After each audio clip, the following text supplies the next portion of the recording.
So for those of you who don't know who I am, my name is Beth Winkler and I'm one of the student experience managers at Edinburgh College, obviously, and I run the Access Centre. I've been asked to, outline some of the considerations that you may need to be making around accessibility when it comes to creating your course materials for 2021. For those of you who are not aware, we've got these new accessibility regulations in place, WCAG 2.1, if you'd like to look up more information on that. WCAG is WCAG. And I guess that means that anything that we're putting up, whether it's on the website or the VLE, needs to be accessible for all students. So a couple of things I'm going to run through today are looking at Word document and PowerPoint and how to make sure that any of your course materials that you're making are accessible to whichever students you may have in your class. I thought I'd just focus on those two as they're probably the most likely and the most popular to be used while you're creating your materials. But if you have any more questions or like me to unpack anything further, feel free to contact me. I am in the process of creating a resource. Sorry, the dog there. In the process of creating a resource which has a focus on teaching staff and will hopefully become a bit of a hub where any more materials or information that I come across in creating an accessible document will be there for you to access. But like I said, if you have any further questions, let me know. So what I have here, take that away for a minute. What I have here is just some information I've pulled across from the Access and Continuing Education part of the Edinburgh College website, just to demonstrate some of the things you need to think about when creating an accessible Word document. So the first thing you might notice is the background here. What we have is cream. Now, I've also chosen to use dark blue. You can use black as well, but the important thing is the cream background. It's interesting when you look at a few websites discussing color contrast in regards to accessibility. Some say white, quite a few actually say white and black are okay, but it's actually been found that it's much easier to access a document with a cream background. The next thing you'll see is the font size. So when you're creating a Word document, you need a minimum of size 12. And you also want to make sure you're using a sans serif font. Now, a sans serif font is a font that isn't one of the fussy ones, I suppose, that has, tops and tails or anything like that. It's just clear. Something like Calibri or Arial I know is very popular, or Helvetica. I like Calibri. So that's the one I tend to use. We also have what's known here as headings. Now, headings are a really important part of an accessible Word document. You can see here on my heading, we can see heading 1. And if I select this one, we're on to heading 2. Now, from the visual standpoint, it doesn't look overly different when you just type it out with normal. But for someone who's got a screen reader, those headings, what they do is allow the person with a screen reader to access the document in the order in which you intended. Okay, you can imagine if things are are presented in a way that the screen reader is not sure which it should read first, which should read second, that learner is going to be getting that information in a really odd order and not make it very clear for them to understand what's happening in that Word document. So yes, they're the few basics so far. What we have here is an image, of course, totally fine to have images or logos in your documents, but we just need to make sure that we're including what's known as alt text. Now, alt text, if we go here, we just right click and select edit alt text. What we get is a little box here which allows us to essentially caption the image. So again, someone with a screen reader, if they're going through, they obviously can't see the image, and it just gives a bit of a description as to what they would be looking at, I suppose, if they could. I've written a very basic description saying 2 Edinburgh College students working together with their teacher in a bike maintenance course. Obviously, this is up to you as the teacher or lecturer. You've got to think about what's the important thing in that image for that learner to take on board. They can be as basic or as more complicated as you like. It's all about the context and how much information you want to get across. All right, I'll cross that there. Interestingly, with the new Microsoft Word, it will often automate an alt text. So most of you will have access to the new Microsoft Word because you'll have that with your Microsoft 365 as we've all migrated over.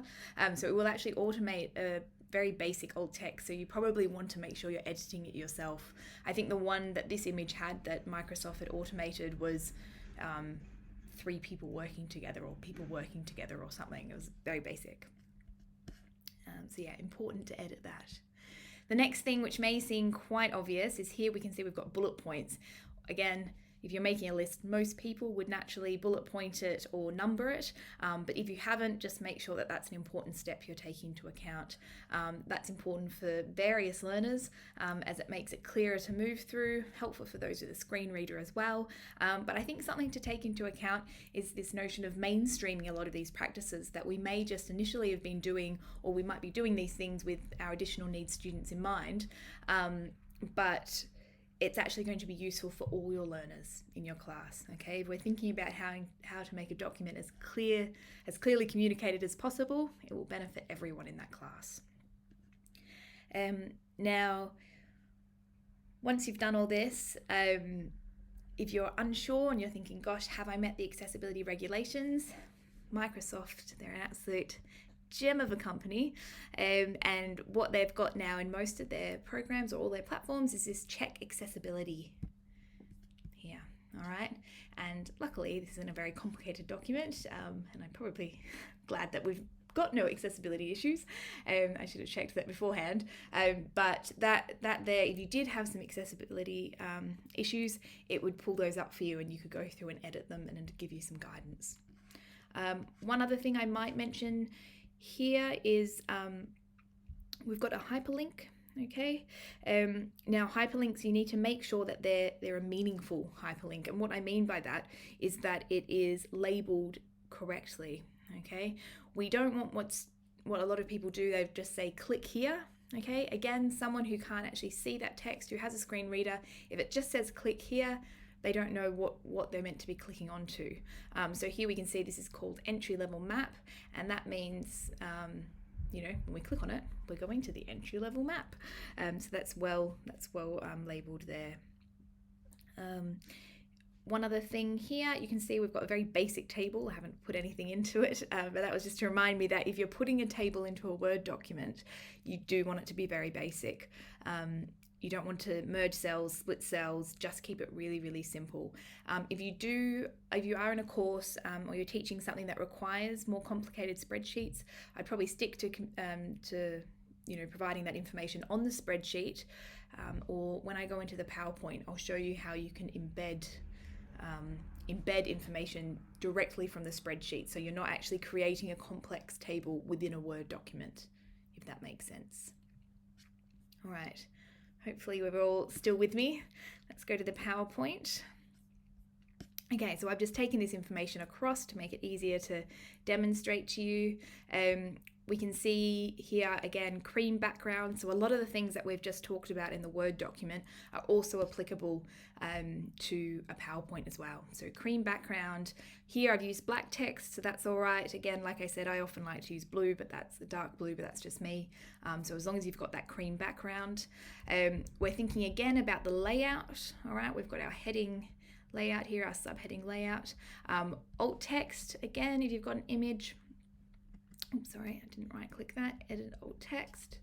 Again, I've got a very similar base level description there for someone with a screen reader to read. Now, one thing to note though is although it's a minimum of a size 12 font in a Word document, it's going to be a minimum of a size 24 in a PowerPoint. So 24 or above, okay? When you're selecting, so even I guess before you get to all this, when you're thinking about what you might decide is going to be your layout for the PowerPoint, again, it's the simpler the better. Now, sure we can all appreciate that what I have here is not the most aesthetically pleasing. It's not very interesting, the PowerPoint. So if you are someone who likes to make your PowerPoints a bit more interesting, which I'm sure as the clever teachers you are, that is definitely something you're into. Microsoft have a lot of templates that you can actually download for free, which they've ensured have met accessibility regulations. So feel free to go onto their website. You just Google Microsoft accessible templates, and there's a lot more interesting ones you can use. But if you're just creating it yourself, the general rule of thumb is selecting a base level layout, or a slide layout that PowerPoint provides for you, rather than creating it yourself. So trying not to add too many text boxes and things like that. That's just creating too many layers and too many different sections that, again, screen readers will struggle to read through, and it's not presenting the information in the way that you perhaps want the learner to read naturally, if that makes sense. Again, when we're thinking about screen readers, that's a big one when it comes to accessible documents. We just want to make sure that they're accessing or going through that information in the same order that someone would naturally read it, the way that you intend for that information to be read, or the order that you intend for it to be read in. And again, obviously, having text boxes here and there is not the best way or the clearest way to present the information either for a lot of other types of learners. Cool. All right, so yes, that's where we are so far. We've talked about the cream background still applicable, font size still applicable, making sure we've got sans serif, something like Calibri, Arial, or similar to when we would create an accessible Word document.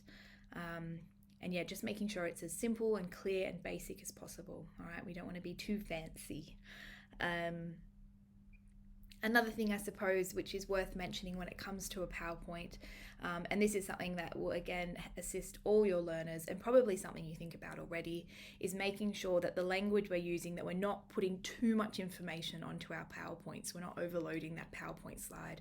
We're keeping short sentences, and again, that just makes it easier to move through. Nice plain English, not too many complex sentences. Now, something that I briefly touched on before when I was talking about the table in the Word document is this notion of when we're creating a table, if it does have to be a bit more complex, we're going to do what's known as embedding. So we're going to take that information specifically from the spreadsheet and put it in, or in a Word document, in a PowerPoint, even if you were taking information perhaps you wanted to copy and paste from a Word document, we want to do the same. We want to do what's known as embedding. Okay, so if I'll give you an example with Word, but it works the exact same for a spreadsheet. So say we wanted to copy and paste this information, so I've controlled C. Okay, so say we wanted to put this in. Now, instead of just pasting, all right, we don't just want to paste it simply in, okay?